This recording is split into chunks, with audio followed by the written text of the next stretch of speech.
Bonjour à tous, eh bien, je vais faire dans cette vidéo une présentation, enfin un survol rapide des scénarios proposés par les deux extensions Opération en Europe et Opération en Afrique.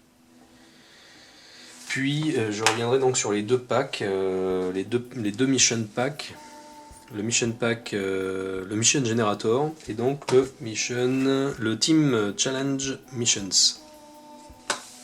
Voilà. Donc, pour revenir donc à l'extension opération en Europe, donc le livret de mission se présente de la même manière. Hein. Donc, il contient une opération qui s'appelle le Carabe Noir. Et donc là, il va s'agir de partir à la recherche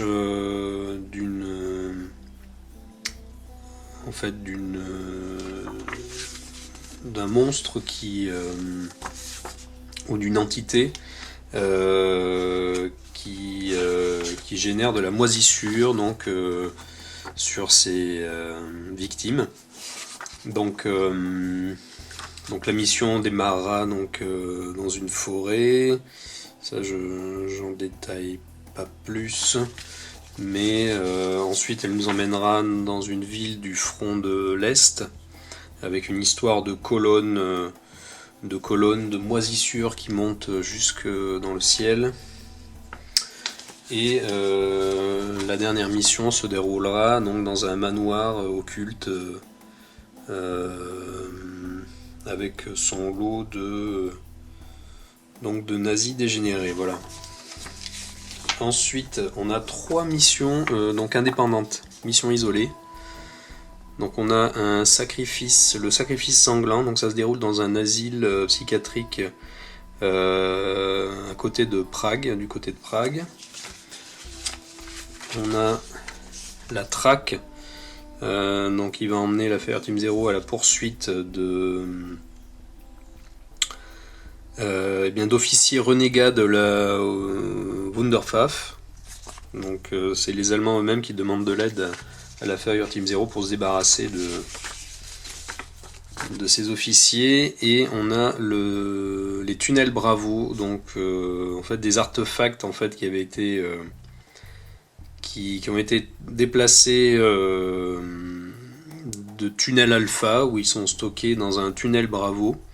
En fait, menacent de se réactiver, donc la Fire Team Zero est envoyée pour les détruire avant que les tunnels soient inondés d'acier fondu. Voilà. Donc là non plus, je rentre pas dans les détails. Donc ça, c'est pour l'opération en Europe. Donc pour le guide de campagne de l'opération en Afrique, donc de la même manière, on va avoir une opération composée de 3 actes. Donc une opération qui s'appelle de bois et d'os. Donc la mission planter le décor. Donc il va emmener la Fire Team Zero donc en Tunisie et à la poursuite, la recherche d'éclaireurs qui ont disparu. Et va les amener dans un bâtiment qui est au milieu du désert et qui est recouvert d'une toile de camouflage. Ensuite, la mission numéro 2, terrain fertile, va emmener on va se retrouver dans un village donc en Afrique et il va falloir défendre un convoi, donc un camion de survivants qui essaye d'échapper à la ville. Donc le camion partira d'ici, devra sortir en haut. La moisson, donc là il y aura un combat final contre l'avatar de cette mission. Il y a un côté mystique un petit peu à cette opération. Et ensuite donc on aura trois opérations isolées. Donc les eaux de la terre. Donc là je ne vous explique pas parce que je n'ai pas lu du tout la présentation. Perdu et retrouvé. Bon, bref, et engrenage. Voilà. Donc évidemment ces différentes missions va permettre de mélanger des monstres de la boîte de base, des monstres des familles de la boîte de base avec des monstres des extensions bien sûr. Ce que je voulais dire, c'est que les mécanismes apportés par les cartes spécialités des occultistes et des médiums apportent une bonne variété de nouvelles possibilités, hein. Donc complète bien la jouabilité, et puis les cartes équipement aussi apportent aussi des options intéressantes.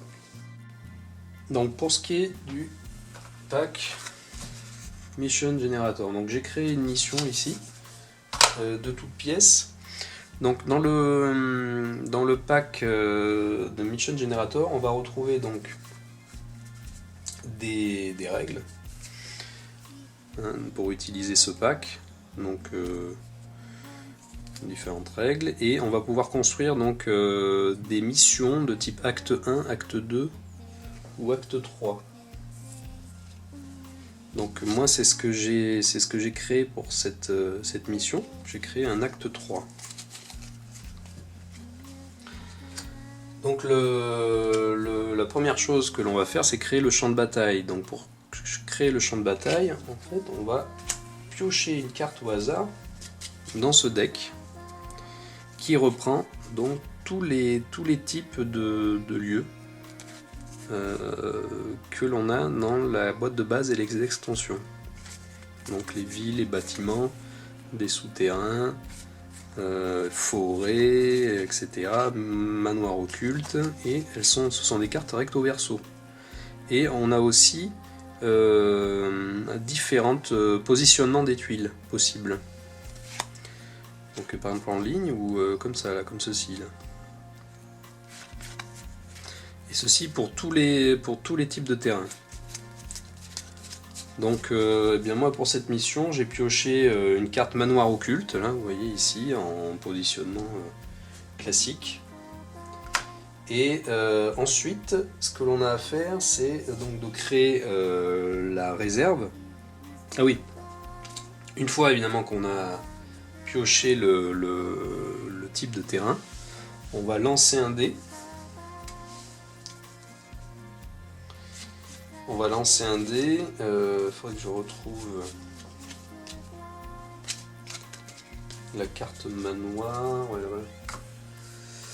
Donc on va lancer un dé pour déterminer l'emplacement de la zone d'insertion.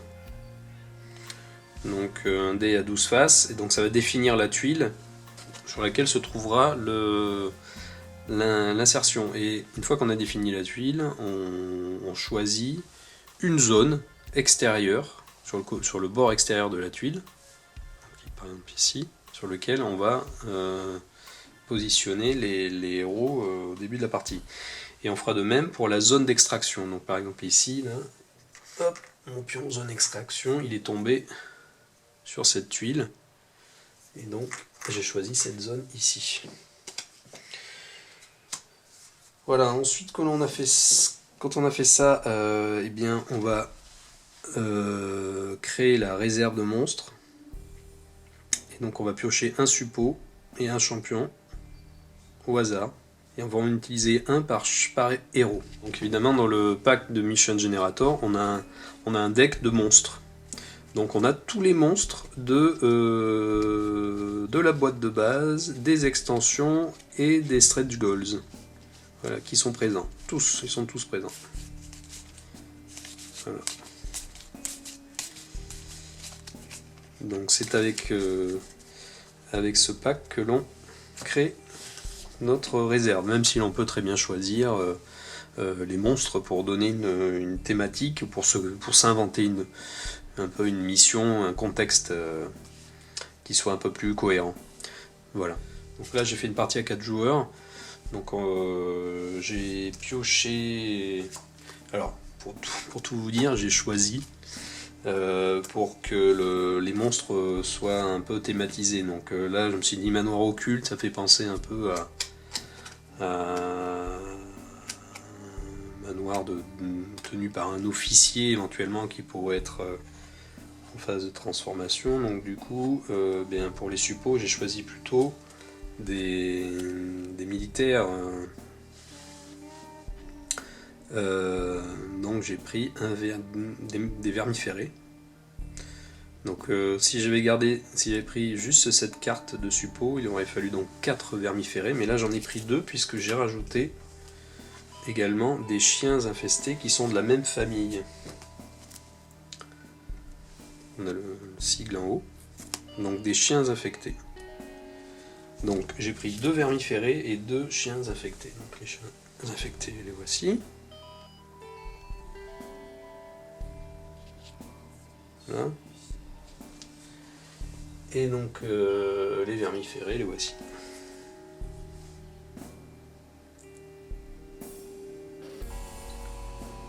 Hop. Ensuite pour les champions, eh bien là je suis tombé sur un écorcheur.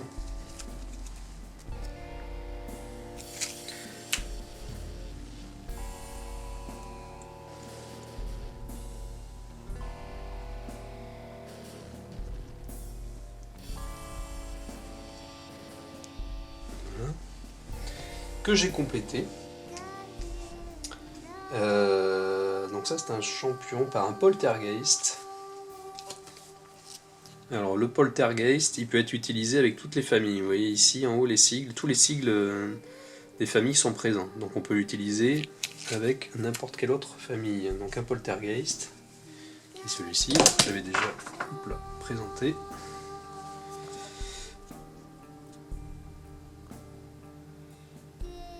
Voilà. Et donc un exhumé.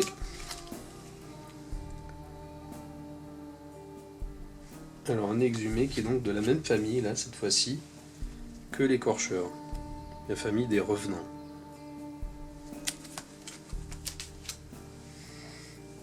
Donc l'exhumé, voilà, qui est espèce de golem, mais construit de morts, enfin de cadavres.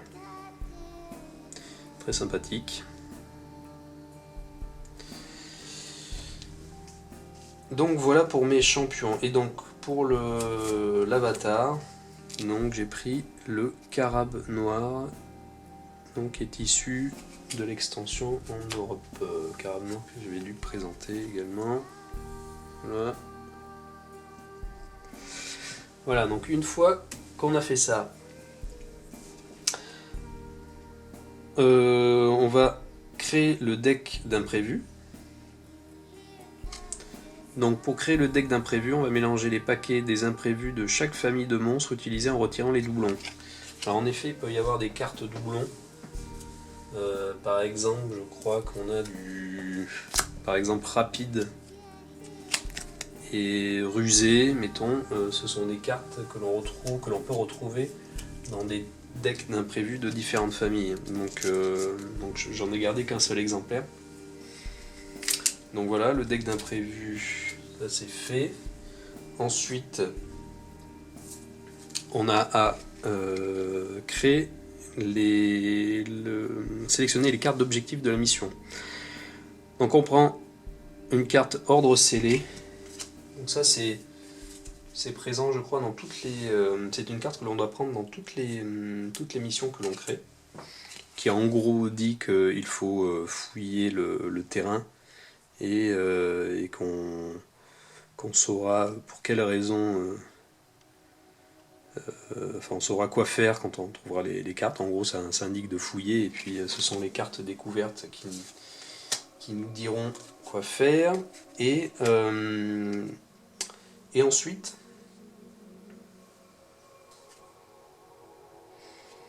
on prend une carte objectif au hasard parmi le deck d'ordre de marche.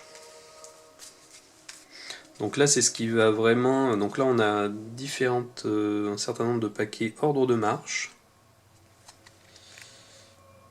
Voilà, et donc c'est surtout ces cartes qui vont nous qui va vraiment donner le ton à la mission. Donc par exemple ici, je suis tombé sur la carte Incendier tout, qui fait penser, qui est en fait une chose que l'on avait déjà à faire dans une mission de la boîte de base, qui était d'incendier toute une ville. À part qu'ici, il y a une erreur de traduction, puisque cette carte parle d'incendier des zones, mais en fait ce sont des secteurs. Bon, ça je ne vais pas détailler le problème, mais là sur cette carte il y a un petit problème de traduction. Donc on aura différentes choses à faire: course contre la montre, de l'air, il faudra escorter une personne, perturbation ésotérique, éliminer les sentinelles, autopsie immédiate, inspection champ de bataille. Bon voilà, donc là on pioche une carte au hasard dans ce deck. Donc moi j'ai eu incendier tout, donc en gros la mission va être d'incendier le manoir occulte.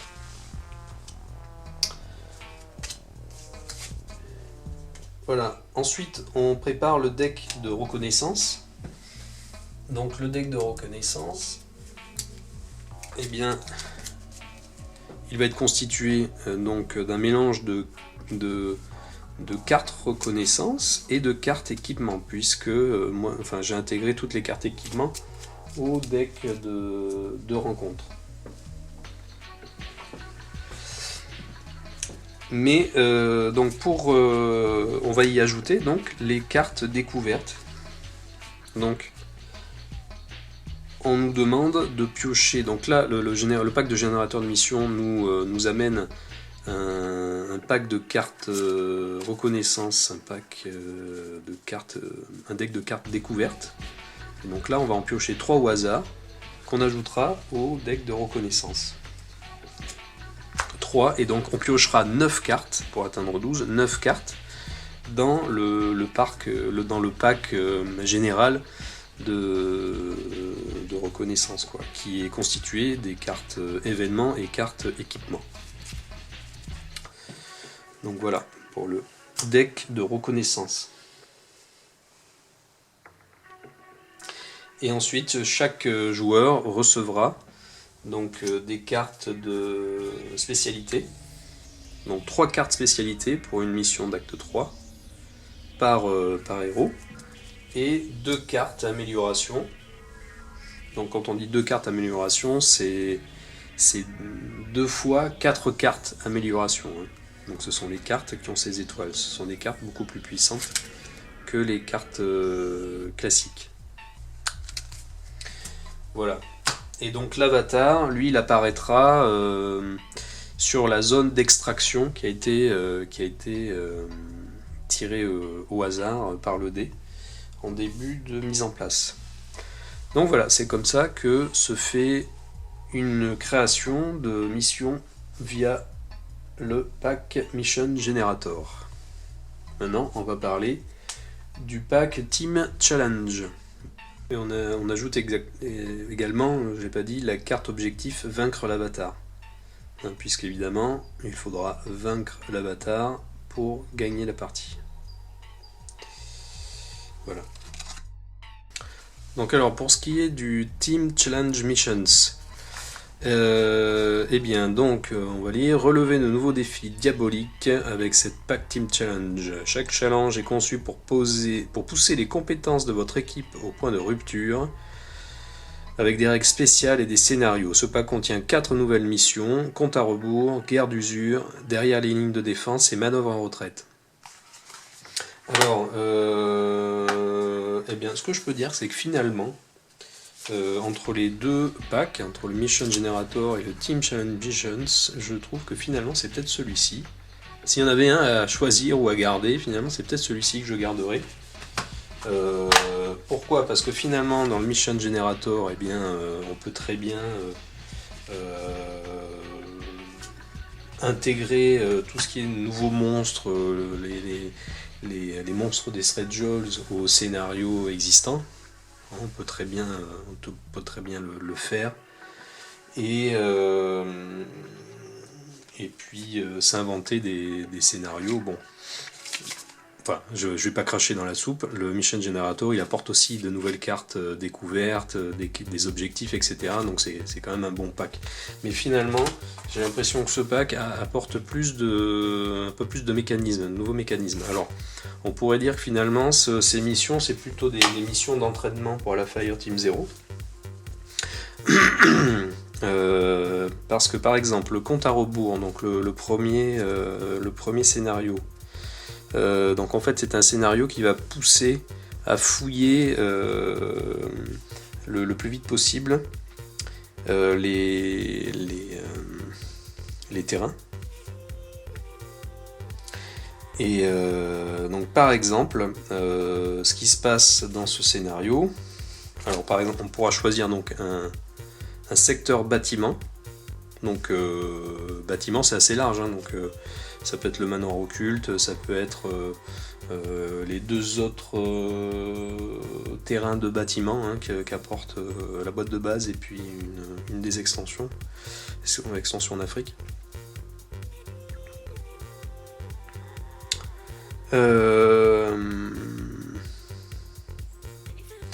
Et en fait ce qui se passe c'est que eh bien le but du jeu c'est de... En fait à chaque phase tactique on tournera tous les jetons de génération face cachée, quel que soit leur état actuel, puis on retournera 3 jetons de génération au hasard face visible. Et donc seules ces 3 zones, celles qui contiennent des jetons de génération face visible, peuvent être fouillées au cours de ce tour. Et pour réussir donc ce défi, les héros doivent fouiller 12 zones, ce qui épuise le deck de reconnaissance, et atteindre le point d'extraction avant que le jeton de menace n'atteigne la dernière case de la piste de menace. Sinon ils échouent. Donc ça c'est pas mal. Ça va peut-être être... ça va sûrement... entraîner que les héros vont devoir se séparer peut-être, j'imagine. En tout cas, il n'y aura que 3 zones qui sera possible de fouiller à chaque tour. Donc ça c'est un mécanisme, je ne me semble pas l'avoir rencontré dans... Enfin j'ai pas joué toutes les missions des extensions, mais il me semble pas l'avoir vu avant. Donc ça par exemple, ça c'est compte à rebours, et donc évidemment on aura des bêtes. On a des bêtes pour ce scénario, des marcheurs, un rejeton de typhon. Deck d'imprévu. Ah oui, le deck d'imprévu c'est le rejeton de typhon. Ouais, donc la réserve, il y a des suppôts des champions. Ensuite, on a guerre d'usure. Alors guerre d'usure.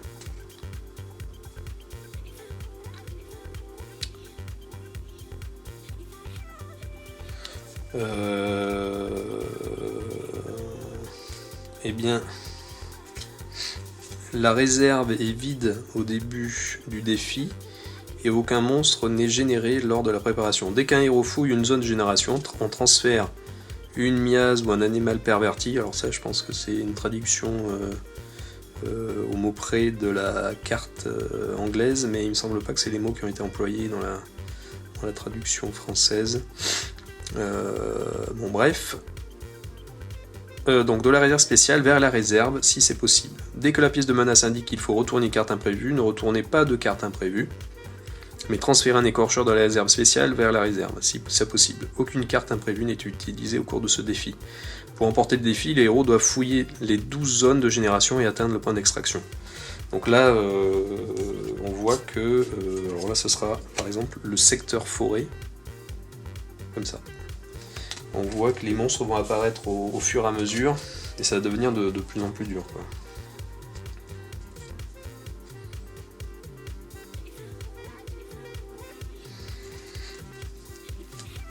Ensuite, on a derrière les lignes de défense. Ah non, dernière ligne de défense, pardon. Dernière ligne de défense. Alors là, le terrain, ce sera un terrain secteur forêt, mais avec les tuiles qui seront en ligne. Et ce qui se passe ici, c'est que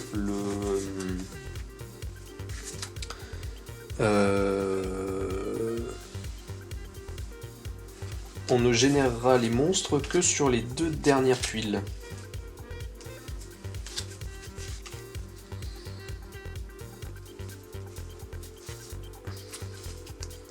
Donc la piste de menace et les cartes imprévues ne sont pas utilisées dans cette mission. Pour préparer le jeu, placez des jetons de génération uniquement aux endroits indiqués des 2 tuiles à droite de la carte. Donc ce sera les 2 tuiles de droite là. Jetons de génération. Et ici on le voit, pas de jetons de génération, pas de jetons naturels. Et on rentre ici, intrusion. Et donc le but de la mission va être de... Oui, donc comme vous n'utilisez que 6 zones de génération, vous pouvez utiliser un simple dé à 6 faces comme dé de génération ou soustraire 6 à tout résultat compris entre 7 et 12 sur le dé de génération normal. Ensuite, générez 2 suppôts et un champion de votre choix depuis la réserve spéciale. Donc placez 3 jetons d'objectif dans une réserve de défi. Pour l'emporter, les héros doivent préserver cette réserve jusqu'à la fin du défi. Si le dernier jeton est retiré de la réserve, les héros perdent. Lorsque les monstres s'activent, au lieu de se déplacer vers le héros le plus proche, ils se rendent le plus rapidement possible vers l'extrémité gauche de la carte. Une fois qu'ils y sont parvenus, tout mouvement supplémentaire leur permet de sortir du jeu. Retirez un jeton objectif de la réserve de défi dès qu'un suppôt s'échappe de cette manière, 2 jetons pour un champion. Si c'est les chansons qui s'échappent, retirez tous les jetons restants dans la réserve de défi.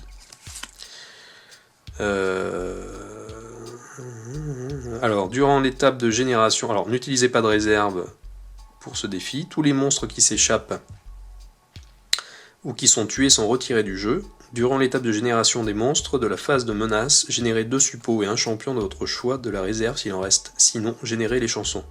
Si les héros éliminent les chansons et qu'il reste encore des jetons dans la réserve de défi, ils l'emportent. Donc ça m'a l'air bien tendu. Ça m'a l'air bien tendu comme histoire. Bon. Donc ça c'est intéressant. 1, 2, 3. Règlement. Là, ça me tente bien de le faire, celui-ci, par exemple. Peut-être que c'est ce scénario que je ferai dans la prochaine vidéo, on verra. Et donc ensuite, qu'est-ce qu'on a? Manœuvre en retraite. Alors, manœuvre en retraite. Dans ce défi est une question de précision. Nous allons vous enfermer dans une ville déserte, à l'exception d'un grand nombre de monstres, et vous ne pourrez pas en échapper si vous ne le méritez pas. Tuez un assez grand nombre de monstres appropriés, et nous vous laisserons sortir. Tuez un grand nombre des mauvais monstres, et la journée sera longue. Oui, alors en effet, là, en fait, il va y avoir plusieurs types de monstres, il va falloir... donc là on a toujours... oui, ce que j'ai pas dit, c'est qu'à chaque fois les missions sont présentées. Il y a les consignes de l'instructeur, une carte, ensuite le journal d'Ab,